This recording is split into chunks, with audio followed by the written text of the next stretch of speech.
അപ്പോൾ ഗൈസ് ഇപ്പോൾ നമ്മൾ മുന്തിരിത്തോട്ടത്തിലാണ്. 2 മുന്തിരിത്തോട്ടമുണ്ട്. ഒന്ന് ഒരു ജെനീസ് മുന്തിരിത്തോട്ടമുണ്ട്, അതുപോലെ എൻ്റെ തൊട്ടുപുറയിലായിട്ട് MSR മുന്തിരിത്തോട്ടമുണ്ട്. അപ്പോൾ 2 തോട്ടത്തിൽ നമുക്ക് കയറാം. ഇപ്പം ഞങ്ങൾ പോകുന്നത് ജെനീസ് മുന്തിരിത്തോട്ടത്തിലാണ്. ഓക്കെ.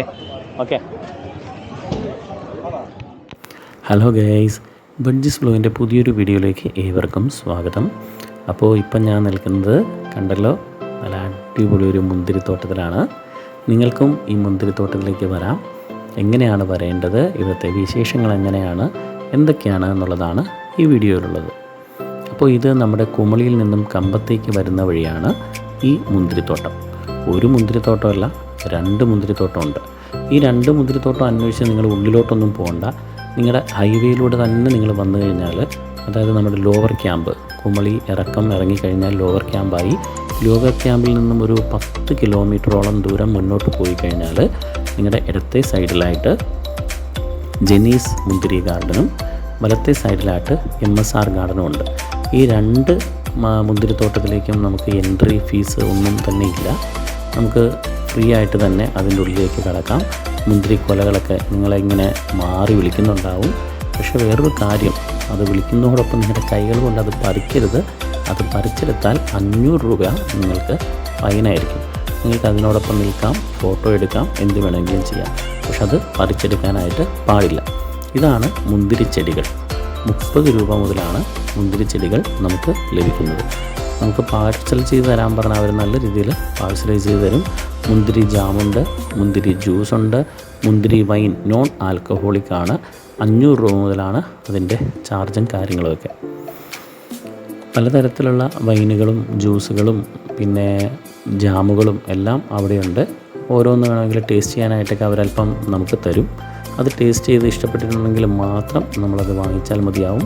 ഇവിടെ നല്ല ബൾക്കായിട്ട് മുന്തിരി ജ്യൂസ് കൊടുത്തുകൊണ്ടിരിക്കുകയാണ്. ഇത് ജെനീസ് മുന്തിരിത്തോട്ടത്തിലാണ്. അപ്പോൾ ഞങ്ങൾ 3 പേരുണ്ടായിരുന്നു. 3 പേർക്ക് വേണ്ടിയിട്ട് ഞാൻ 3 മുന്തിരി ജ്യൂസ് ഓർഡർ ചെയ്തു.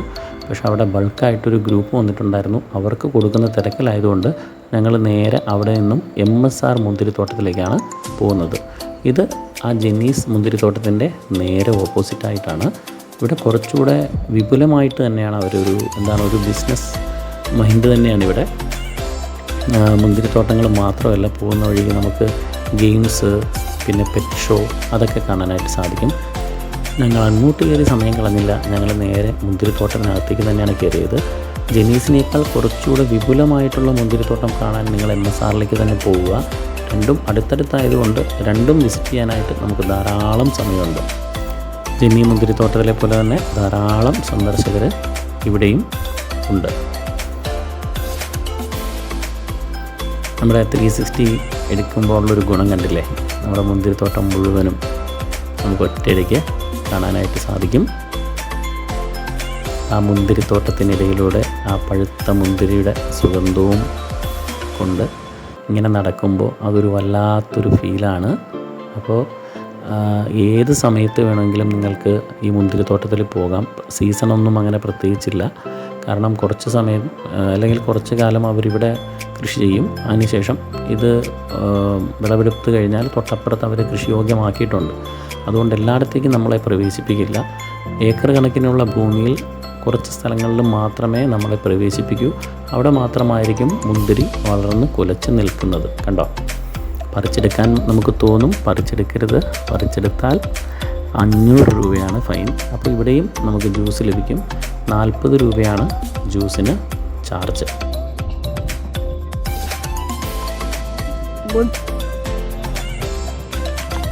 ഇംഗ്ലീഷ് മീഡിയം മുന്തിരിക്കൊലകളുടെ ഇടയ്ക്കൂടെ ഒരു മുന്തിരി ജ്യൂസ്.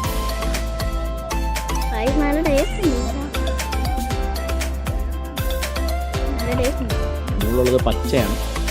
നമുക്ക് കിട്ടിയത് പഴുത്ത മുന്തിരി ജ്യൂസാണ്. കുഴപ്പമില്ല, 40 രൂപയാണ് ഒരു ഗ്ലാസ്. അങ്ങനെ അവിടുത്തെ മുന്തിരിയും മുന്തിരിയുടെ ജ്യൂസും ഒക്കെ കണ്ടും അത് ആസ്വദിച്ചും ഒക്കെ ഞങ്ങൾ അവിടെ നിന്നും തിരിച്ചിറങ്ങി. അപ്പോൾ സമയം കിട്ടിയാൽ വെക്കേഷന് മുമ്പായിട്ട് ഒരു ഫാമിലി ആയിട്ട് നിങ്ങളൊന്ന് പ്ലാൻ ചെയ്തേക്കൂ. എന്തായാലും മധുരയിലൊക്കെ പോകാനായിട്ട് പ്ലാൻ ചെയ്യുകയാണെങ്കിൽ നേരെ നമ്മുടെ കമ്പം തേനി വഴിയാണ് പോകുന്നതെങ്കിൽ, കുമളി കമ്പം തേനി വഴിയാണ് പോകുന്നതെങ്കിൽ ഇങ്ങോട്ട് കയറാനായിട്ട് മറക്കണ്ട. പോകുന്ന വഴി തന്നെയാണ്. ഒരിക്കലും നിങ്ങൾ ഡീവിയേഷൻ എടുക്കാനോ ഒന്നും പോകേണ്ട കാര്യമില്ല.